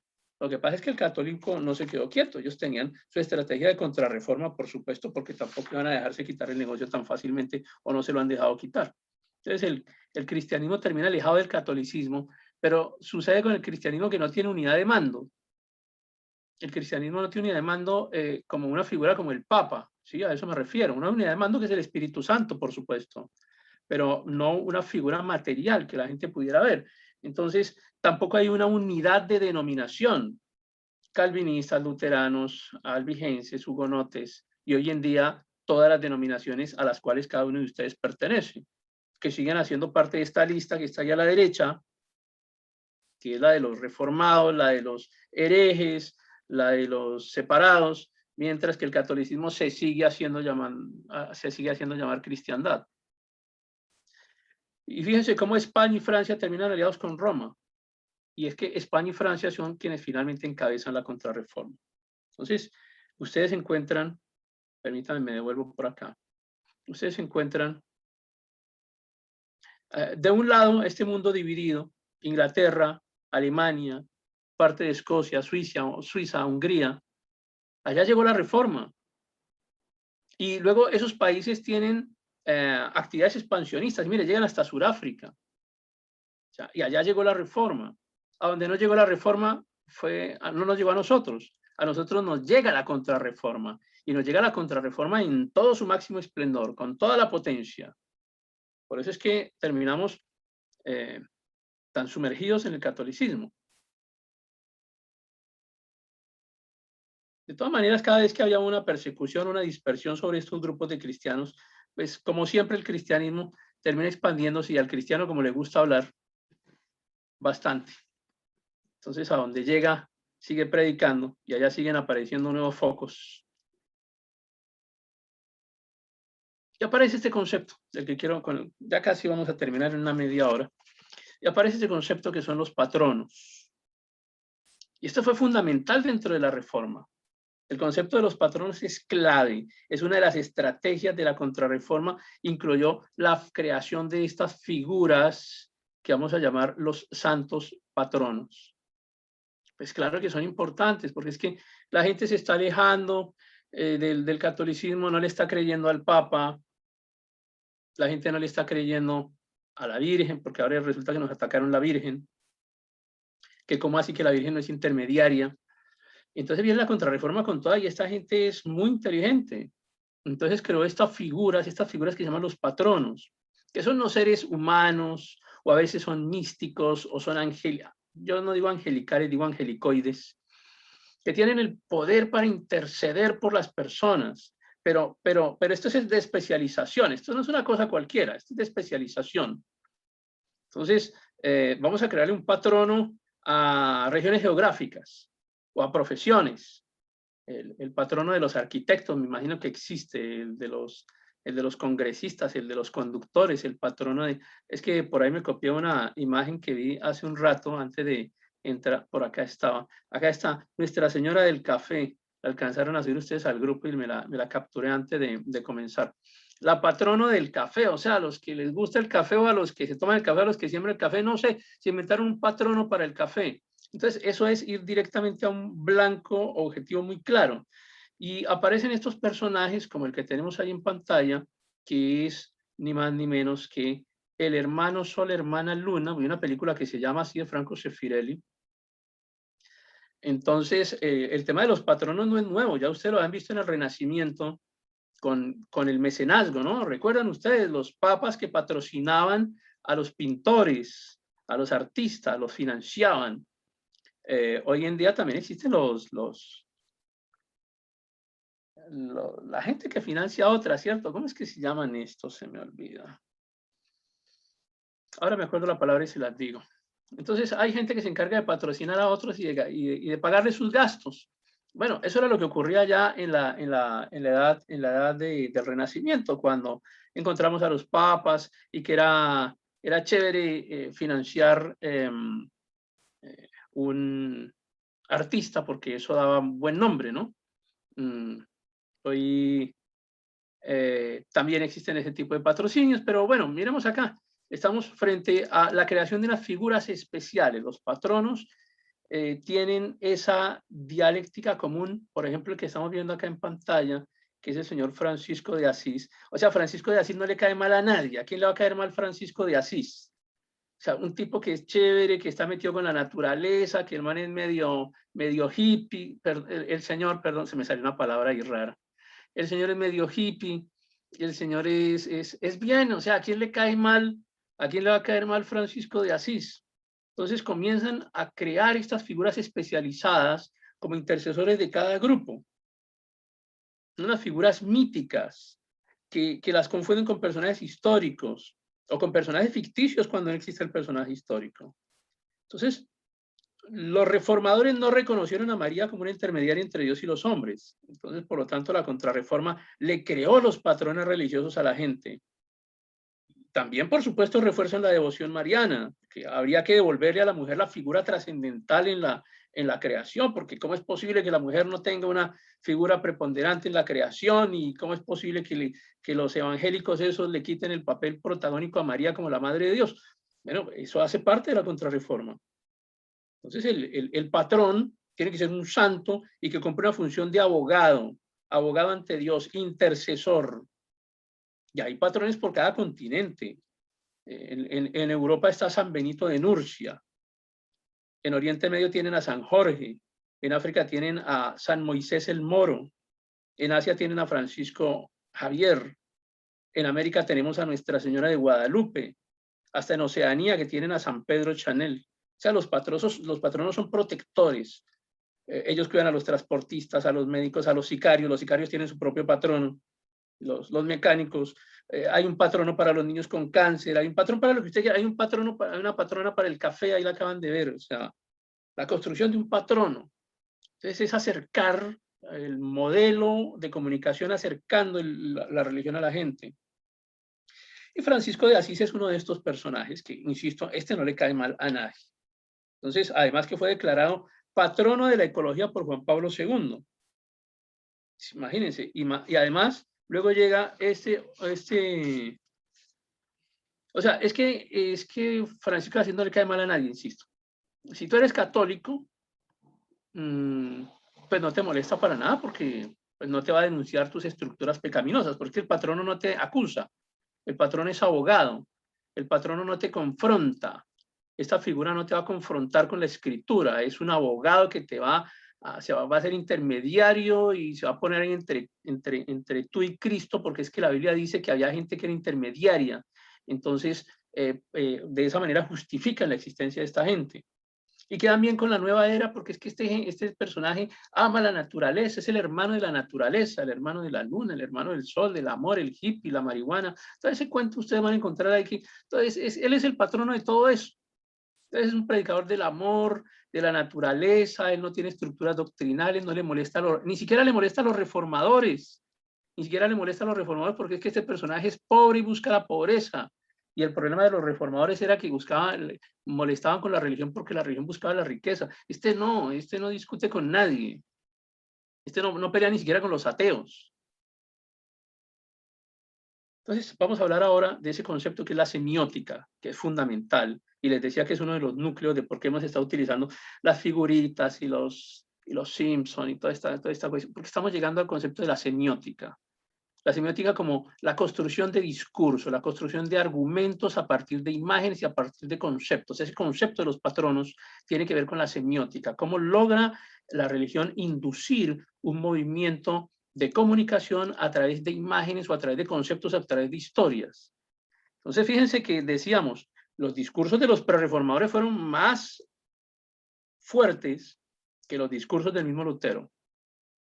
Pero la fuerza de la contrarreforma es tal que llegan a decir que Francisco de Asís le enseñó a los valdenses acerca de su teología, o sea, es la reconstrucción de la historia, ya no es ahora solamente el borrado de la memoria, el memoria de Abnati, sino que ahora es la reconstrucción de la historia, fabricar la historia, reconstruir la historia.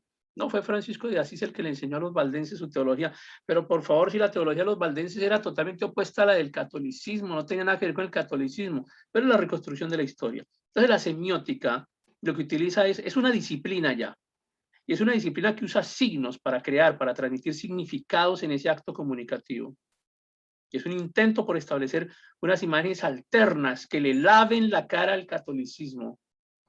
Una Roma desprestigiada, una Roma que acaba de salir de tanto nivel de corrupción, bueno, no ha salido, está sumergida en tanto nivel de corrupción. Y existe hoy en día algo que se llama la comunicación psicopática corporativa, que es una de las ramas de la semiótica, porque ya hay una semiótica religiosa, hasta ese punto se ha avanzado hoy en día. Entonces hay una semiótica que es la semiótica religiosa, y dentro de la semiótica religiosa está el concepto de comunicación psicopática corporativa. Y por eso les tengo esta imagen acá. Entonces ustedes están viendo de fondo uno de los instrumentos de tortura de la Inquisición. Miren la imagen en la fotografía, cómo se utilizaba el instrumento. Miren el instrumento que está allí real en uno de los lugares de la Inquisición. Ahí abajo les dejo un par de enlaces para que vean algunas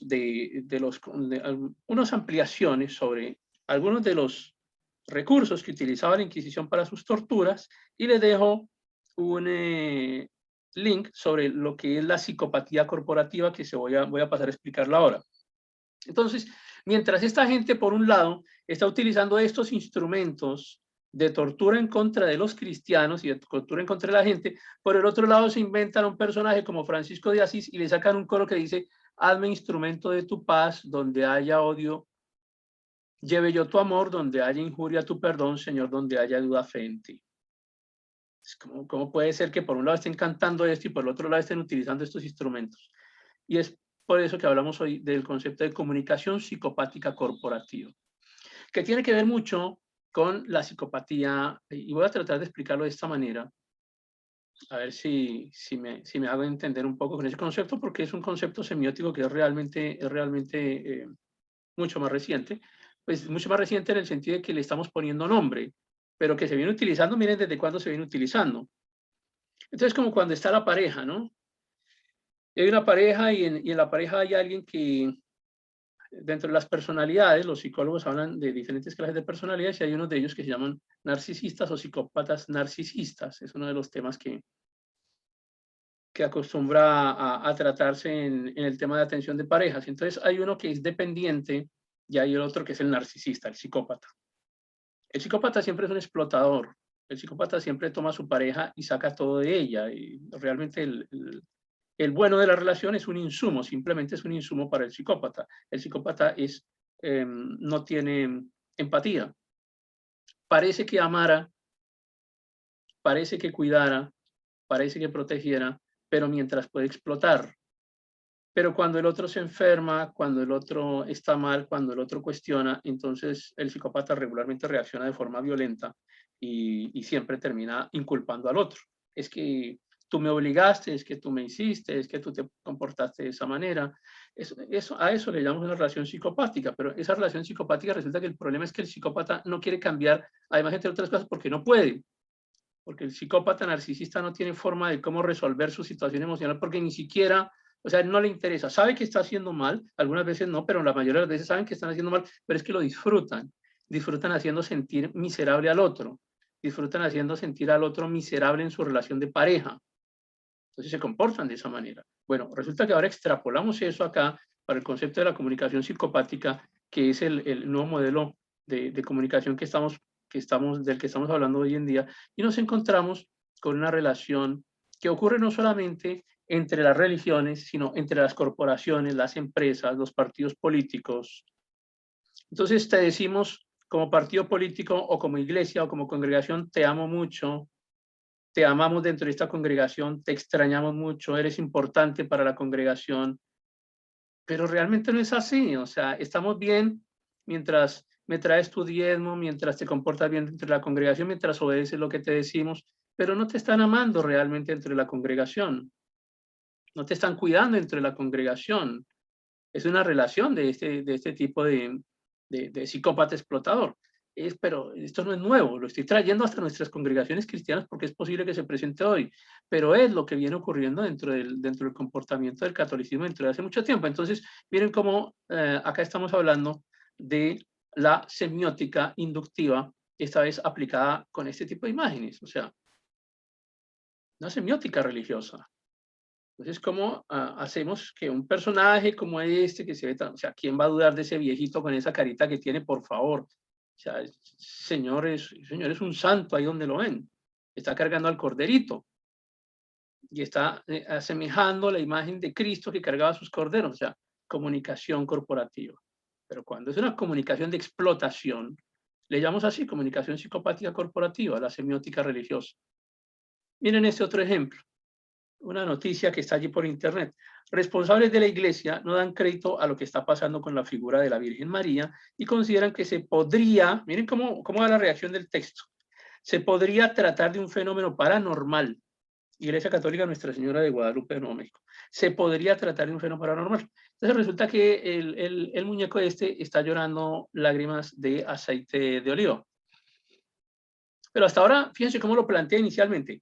Podría tratarse de un fenómeno paranormal. Ahora, miren cómo transforman el signo con el siguiente mensaje. Luego, parte del documento dice, es algo extraordinario, no tiene palabras. Hubo un momento que él no creyó, refiriéndose al sacerdote del lugar, que eso fuera real, pero ahora sí lo cree. Entonces, inducen a que la persona que aparentemente no está creyendo el mensaje, ahora sí pase a creer el mensaje porque hay alguien que ya lo está haciendo. Es la forma en la que utiliza el lenguaje, la comunicación hoy en día dentro de las religiones. Les quiero presentar a este señor, es Franco Sefirelli. Franco Sefirelli, el cineasta predilecto del Vaticano. A los 70 años dijo que era homosexual y que había tenido relaciones con el señor Luchino Visconti, que está en la parte inferior derecha de su pantalla, que es uno de los condes italianos. Ya ustedes saben cómo es allá la región de Lombardía y todo el tema del homosexualismo allá. Bueno, entonces resulta que este personaje es el que está aquí a la izquierda, Franco Sefirelli, es fue, porque ya murió, el gran cineasta del Vaticano. Entonces, con una tradición como la que acabamos de mencionar, y él diseñó esta película.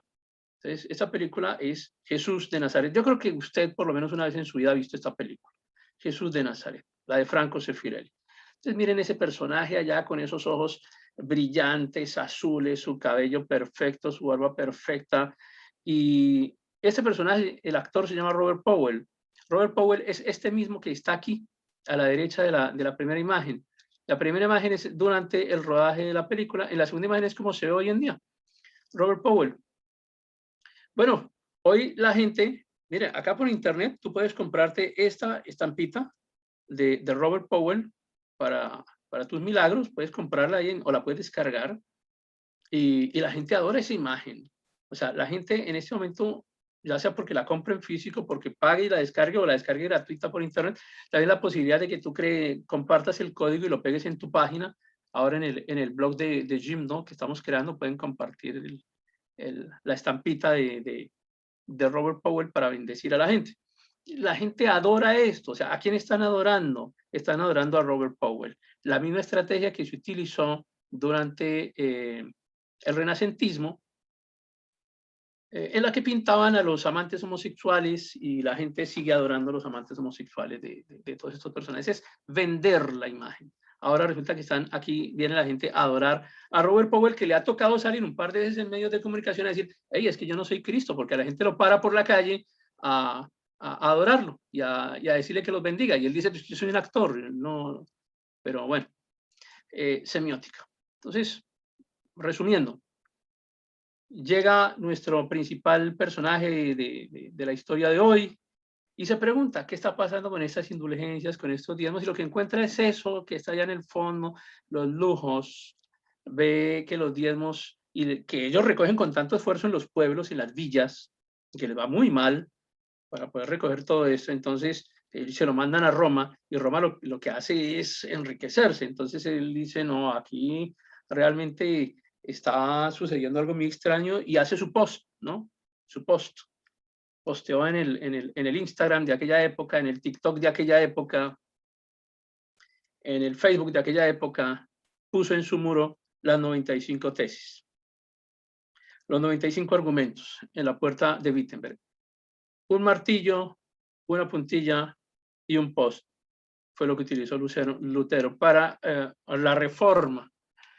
Entonces, acá vamos a tener, les dejo algunas de ellas ahí para que las lean. Igual en el texto las tienen todas. Y es lo que finalmente termina generando la gran confrontación. Una simple doctrina humana predican aquellos que aseguran que tan pronto suena la moneda, que se eche en la caja, el alma sale volando. Entonces, recuerden, principalmente Lutero fue contra las indulgencias. Hoy en día, ¿qué se dice de Lutero? Se dice que, bueno, inicialmente ya les había mencionado, el Papa no lo toma en serio, luego lo declaran hereje con el edicto de Worms, y ya él comienza a profundizar su doctrina, porque él no se quedó ahí. Él sigue leyendo la escritura, sigue aprendiendo, y dice, no, espérate, es que aquí no es solamente el problema de las indulgencias, el problema también es que no estamos dando una interpretación adecuada a la Biblia. Resulta que pasa algo con las familias importantes de Italia. Como el problema ocurrió aquí con el Papa Borgia, y ellos querían tumbar a Borgia porque les caía mal, pues dejan que Lutero pase. Y realmente nadie se preocupa por Lutero. Finalmente, cuando el cisma ocurre, cuando la reforma ocurre, pues el catolicismo dice que no, es que la culpa no fue del papado ni fue del catolicismo, la culpa fue de un papa español, de un papa Borgia. O sea, Borgia siempre ha sido el de poner aquí con el catolicismo, en todo sentido. Luego leen ahí los textos. Él declara libertad de culto, declara que, y además le prohíben predicar y le prohíben imprimir. Y entonces Lutero sigue imprimiendo. Ya todo lo que vimos al comienzo, ¿no? Los cantos y todo esto. La forma la inteligente forma como utilizaron pues para evangelizar el mundo en aquella época. Y entonces ya siguen estudiando la Biblia y se dan cuenta que la Biblia no prohibía cosas, que ellos sí podían tener hijos, que podían tener familia, reforman el culto, crean sus propios coros de alabanza y adoración en sus idiomas, no le creen al Papa, dejan de cobrar las indulgencias y utilizan la tecnología existente en aquella época, insisto, la imprenta. Lutero muere finalmente, muere excomulgado, muere perseguido, pero logra consolidar la identidad alemana y el idioma alemán. Ahora, se le ataca en este momento porque el catolicismo dice, pero es que Lutero, tanto que dice que apoyaba a la gente, pero hubo una revuelta de campesinos y él no apoyó a los campesinos. Entonces realmente era hipócrita en lo que decía. Lutero realmente no quiso enviar a su gente a un enfrentamiento armado con tropas profesionales, no apoyó a los campesinos en sus intereses económicos, les pidió que se quedaran, pero ha sido un evento criticado por el catolicismo en contra de Lutero, diciendo que fue un hipócrita porque en el momento en que los pobres necesitaban que Lutero los apoyara, entonces no fue a apoyarlos. Igual, ya se había producido la división y enfrentó a los dos más grandes poderes de aquella época, que fueron ni más ni menos que Carlos V y el Papa Borgia, los máximos poderes existentes de Europa en ese instante. Esa del Papa me quedó buena.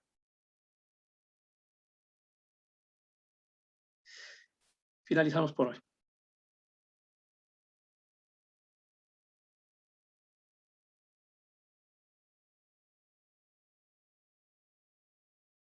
Cámara, se me perdió la cámara, aparece cámara, ya, apareció la cámara. El Papa Londoño primero. Londoño primero, ay Dios me libre. Bueno, pero qué bonito el diseño del Papa. Entonces, como ustedes han visto, el tema de la comunicación hoy ha sido, he querido resaltar ese tema, el tema de la comunicación, cómo la semiótica religiosa es fundamental, pero es una herramienta que vienen utilizando ellos, pero que ustedes también pueden utilizar en sus congregaciones. Es que esto no es exclusivo, así como ellos pueden usar esas herramientas, las podemos usar nosotros para bien. Así como Lutero utilizó la mayor tecnología que podía existir en aquella época, que era la imprenta, pues nosotros también podemos estar utilizando aquí el Zoom como una herramienta de tecnología para poder compartir, o cualquiera de las herramientas que ustedes están utilizando. Quiero decirles que esas tecnologías han sido creadas para utilizarlas, que si probablemente los reformadores o los mismos apóstoles hubiesen tenido los recursos que tenemos nosotros, el mundo estaría evangelizado hace rato. Y pienso yo que el mundo se va a terminar de evangelizar y creo que el cumplimiento de la Gran Comisión se va a dar precisamente por el uso de la tecnología. Porque es la única forma que tenemos para poder llegar a todas las naciones, a todos los pueblos y predicar a todas las personas a través de la tecnología. Llegará el momento en que todas las personas en algún momento en el mundo hayan escuchado el mensaje del Evangelio, porque es que a nosotros no nos ordenaron convertir a toda la gente. A nosotros lo que nos ordenaron fue predicar.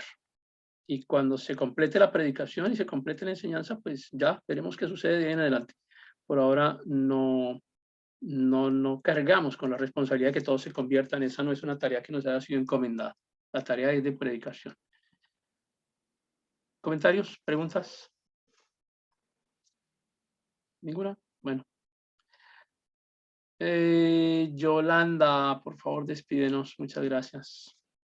Les dejaré, como siempre, el texto. A ver si se lo alcanzo a dejar corregido. Yo creo que ese texto se va a demorar hasta el lunes, la verdad. Pero las diapositivas se las dejo hoy. Trataré de dejarles el video hoy también. Sigue grabando. Amén. Señor, te damos gracias.